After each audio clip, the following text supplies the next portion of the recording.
নমস্কার বন্ধুরা, আমার চ্যানেলে সবাইকে স্বাগত জানাই। সরকারি চাকরির পরীক্ষার প্রস্তুতির জন্য আমার চ্যানেলটিকে তোমরা সাবস্ক্রাইব অবশ্যই করো এবং লাইক, কমেন্ট, শেয়ার করতে ভুলো না।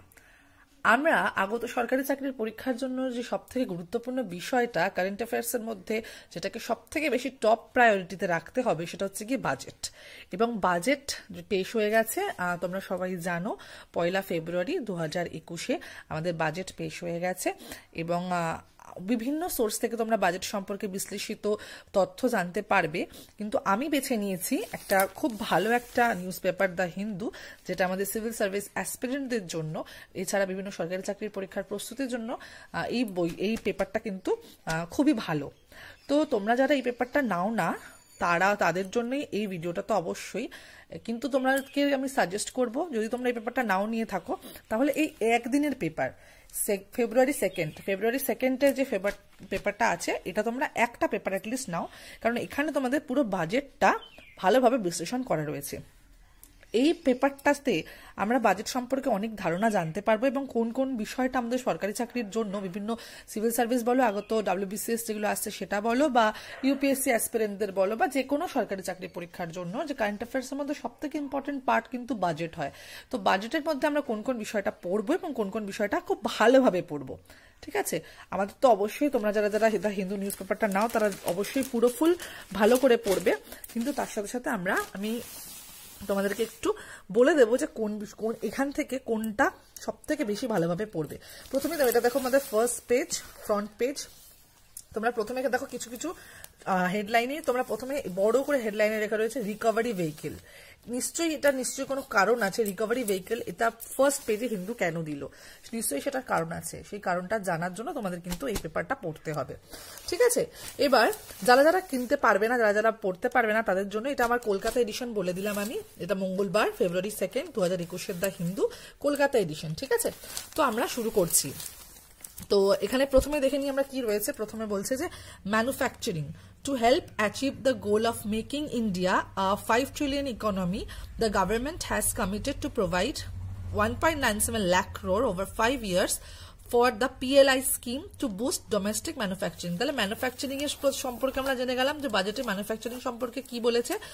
সরকার খরচা করবে 1.97 লাখ ক্রোর ওভার 5 ইয়ার্স, 5 বছর ধরে, 5 বছরের এই মধ্যে 1.97 লাখ ক্রোর খরচা করবেন PLI স্কিমে টু বুস্ট ডোমেস্টিক ম্যানুফ্যাকচারিং। তাহলে ম্যানুফ্যাকচারিংকে বুস্ট দেওয়ার জন্য সরকার খরচা করবে 1.97 লাখ ক্রোর। তাহলে ম্যানুফ্যাকচারিং সম্পর্কে আমরা মোটামুটি জানলাম একদম। এগুলো কিন্তু জিস্ট সম্পর্কে, যারা WBCS এর জন্য পড়ছো তাদের জন্য কিন্তু খুব ভালো, এবং যারা UPSC অ্যাসপিরেন্ট তাদের কিন্তু পুরোটাই ভালোভাবে পড়তে হবে। WBCS এর জন্য এইটুকু জানলেই যথেষ্ট। এবার ইনফর্মাল লেবার সম্পর্কে কি বলছে ভালো করে দেখে নিই আমরা। বলছে to widen support for unorganised labour, a portal is proposed to be set up for collecting information on workers across the gig, building and construction sector. তাহলে ইনফর্মাল লেবারদের জন্য একটা কি বলেছে, একটা পোর্টাল তৈরি করার কথা এখানে বলা রয়েছে, ঠিক আছে? এটাও তাহলে গুরুত্বপূর্ণ একটা বিষয় বাজেটের ক্ষেত্রে। এবং পরেরটা হচ্ছে গিয়ে ইনফ্রাস্ট্রাকচার। তাহলে হিন্দুর ফ্রন্ট পেজে 3টে যে পার্টটা রয়েছে ছোট ছোট করে একদম প্রথমে, সেটা কিন্তু আমরা কোনোদিনই বাদ দিতে পারবো না। তাহলে ইনফ্রাস্ট্রাকচারের কথা কি বলেছে? ইনফ্রাস্ট্রাকচার রয়েছে to meet infrastructure's long-term debt financing needs, the budget has proposed establishing a development financial institution. The goal is to have a lending portfolio of at least 5 lakh crore in 3 years. তাহলে infrastructure সম্পর্কে কি বলেছে এখানে বাজেটে? বলছে to meet infrastructure long term debt financing needs. তাহলে বলছে যে বাজেট কি বলেছে, establishing a development financial institution, একটা ফিনান্সিয়াল ইনস্টিটিউশনের কথা বাজেট কিন্তু আমাদের বলেছে। তার জন্য সরকার খরচ করবে 5 লাখ কোটি টাকা ইন 3 ইয়ার্স। অবশ্যই এইগুলো কিন্তু তোমরা যেগুলো আমি বলে দিচ্ছি সেগুলো কিন্তু ভালোভাবে তোমরা দেখে নেবে, ঠিক আছে?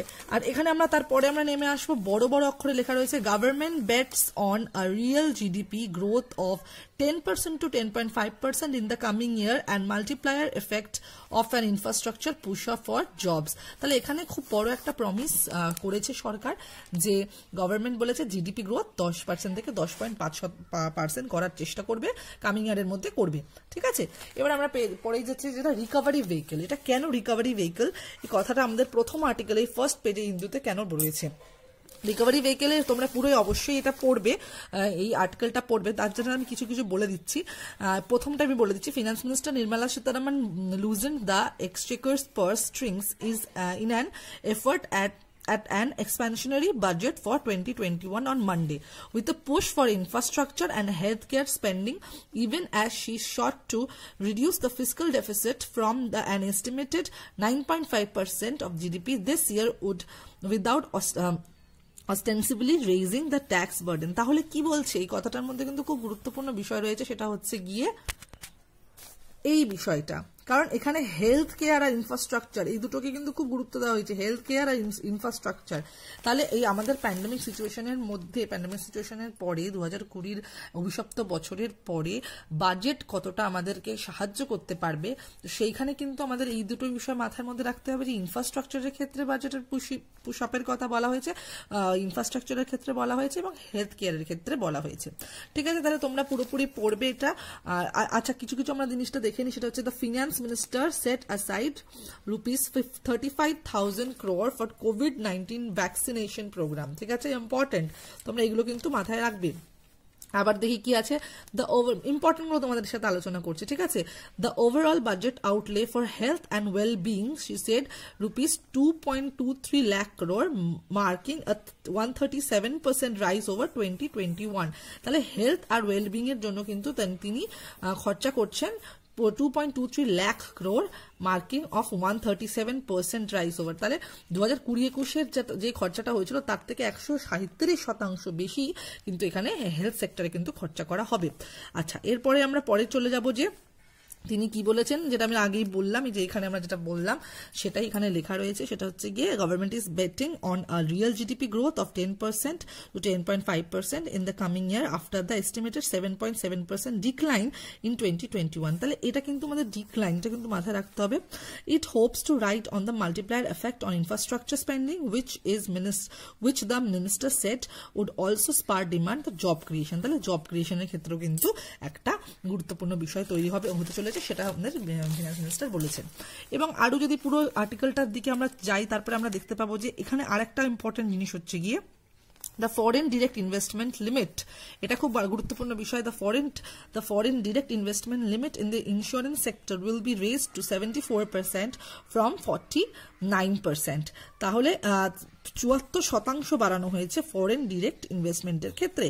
and a bare minimum number of public sector enterprises will be retained even a strategic sectors such as defense under the ambitious new strategic in this investment policy that will kick off with the sale of 2 public sector banks and a general insurance company in 2021-2022। তাহলে এখান থেকে আমরা কিন্তু খুব বিষয়গুলো আমরা জানতে হবে। যে গুরুত্বপূর্ণ বিষয় কি, যে ফরেন ডিরেক্ট ইনভেস্টমেন্টকে ইন্স্যুরেন্সের ক্ষেত্রে 74% করা হলো, যেটা 49% ছিল, এবং কিছু স্ট্র্যাটেজিক সেক্টর কিন্তু তৈরি করা হয়েছে। সেই স্ট্র্যাটেজিক সেক্টরগুলো কি কি সেটা আমাদের জানতে হবে। মোটামুটি 4টে স্ট্র্যাটেজিক সেক্টর এর কথা বলা হয়েছে, সেটা আমরা পরে জেনে নেব, আমরা পরের পেজে গেলেই জানতে পেরে যাব। তারপরে আমরা ওটার থেকে পরে আমরা আসছি স্টেটস এর কি দেওয়া হলো, states allowed enhanced 4% of GSDP borrowing. তাহলে স্টেটকে আমাদের কিন্তু এটা কিন্তু মাথায় রাখতে হবে, এটা কিন্তু খুব গুরুত্বপূর্ণ বিষয়। স্টেটকে 4% জিএসডিপি, তাহলে জিএসডিপি মানে কি, গ্রস স্টেট ডোমেস্টিক প্রোডাক্ট। ঠিক আছে, এটা কিন্তু ভালো করে মাথায় রাখতে হবে। The government has accepted the 15th finance commission recommendation to maintain the state share in the divisible pool of taxes to 41% of the 5-year period starting 21-22। তাহলে এটা কিন্তু খুব গুরুত্বপূর্ণ বিষয়, কারণ 15th ফিনান্স কমিশনের রেকমেন্ডেশনটা কিন্তু গ্রান্ট হয়ে গেছে। ঠিক আছে, তাহলে এটা তোমরা পুরোটা পড়বে। এরপরে আমরা চলে যাব ফিসকাল ফেডারেলিজমের কথা, যেটা এখানে বলছে যে 17খানা states, Nirmala Sitharaman announced revenue deficit grants for 17 states amounting to 1.18 lakh crore in 2021-22। তাহলে এখানে তোমরা দেখতেই পাচ্ছ আমাদের স্টেটের জন্য কিন্তু এটা খুব গুরুত্বপূর্ণ বিষয় হতে চলেছে। আচ্ছা, record allocation of 1.1 lakh crore for railways, এটা কিন্তু খুব গুরুত্বপূর্ণ বিষয়। রেলওয়েজের জন্য 1.1 lakh crore দেওয়া হয়েছে। ঠিক আছে, তাহলে 1.1 লাখ করোড় দেওয়া হয়েছে আমাদের রেলওয়েজের জন্য। এরপরে হচ্ছে গিয়ে ইন্টারেস্ট অন পিএফ কন্ট্রিবিউশন কথা বলছে 2.5 লাখ টু বি ট্যাক্সড। তাহলে ইন্টারেস্ট অন পিএফ মানে পিএফ এর প্রতি ইন্টারেস্ট কিন্তু তৈরি হচ্ছে, ইন্টারেস্ট দেওয়া হবে। কেন, কিভাবে? The union budget has propose taxing the income on provident fund contribution of more than 2.5 lakh. তাহলে এটা কিন্তু খুব গুরুত্বপূর্ণ একটা বিষয়, সেটা হচ্ছে গিয়ে যাদের প্রভিডেন্ট ফান্ড রয়েছে 2.5 লাখ এর ওপরে তাদের কিন্তু ট্যাক্সেবল হয়ে যাচ্ছে। তো 2.5 lakh year usually made on a voluntary basis by employees. ঠিক আছে, তো এখানে ট্যাক্সের স্ট্রাকচার আমরা সম্পর্কে জানতে পারছি। Interest on PF contribution over 2.5 lakh to be taxed. Tax সম্পর্কে আমরা এখানে জানতে পারলাম। Record allocation of 1.1 lakh crore for railways, এটাও কিন্তু খুব গুরুত্বপূর্ণ বিষয়। এবং স্টেটের সম্পর্কে, জিএসডিপি সম্পর্কে আমরা জানতে পারলাম। এরপরে আমরা চলে যাব পরের পেজে।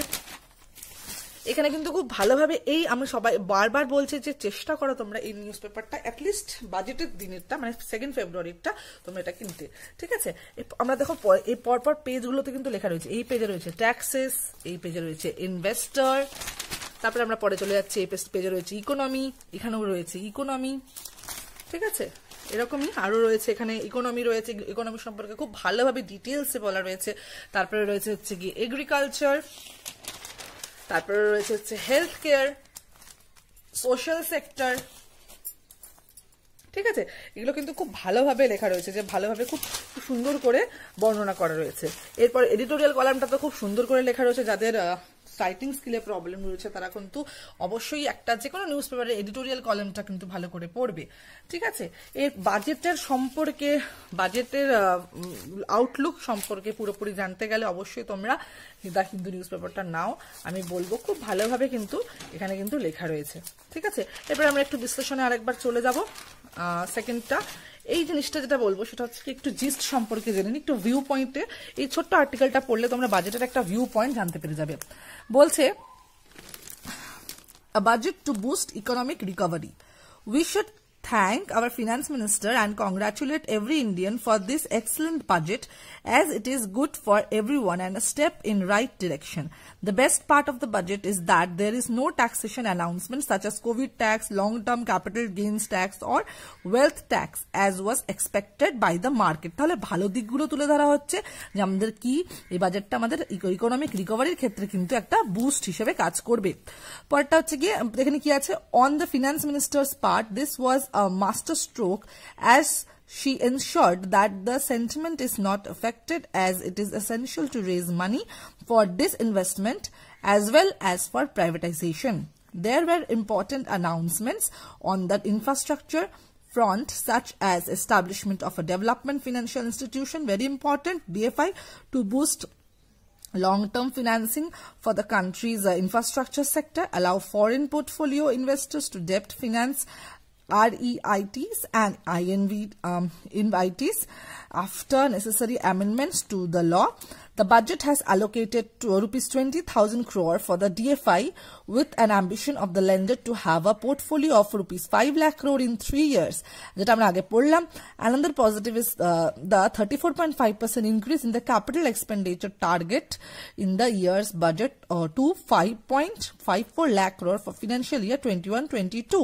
The finance minister also announced rupees 2 lakh crore for states and autonomous bodies. This is very good because in the last few years we had seen that the government's capital expenditure declined to 16% from 18% earlier. This is important as it will boost investment, create jobs and aid economic recovery.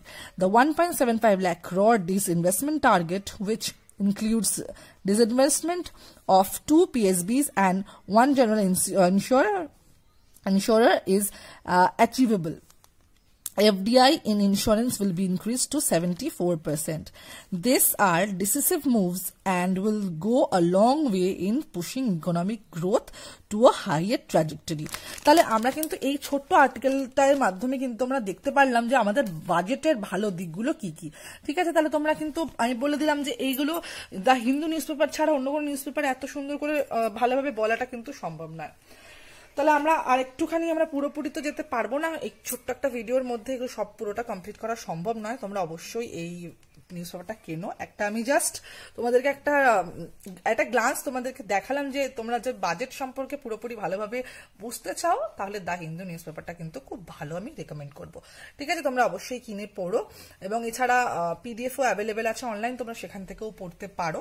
তোমরা একবার ভালোভাবে দেখে নাও কিরকম কি আছে।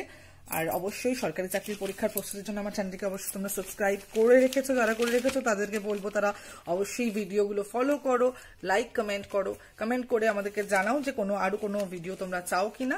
অবশ্যই চেষ্টা করবো আমি আনার, ঠিক আছে। আর সবাইকে অল দ্য বেস্ট আগত সব পরীক্ষার জন্য। Thank you so much for watching. Do subscribe my channel, like comment share করতে ভুলো না। Thank you so much for watching. By.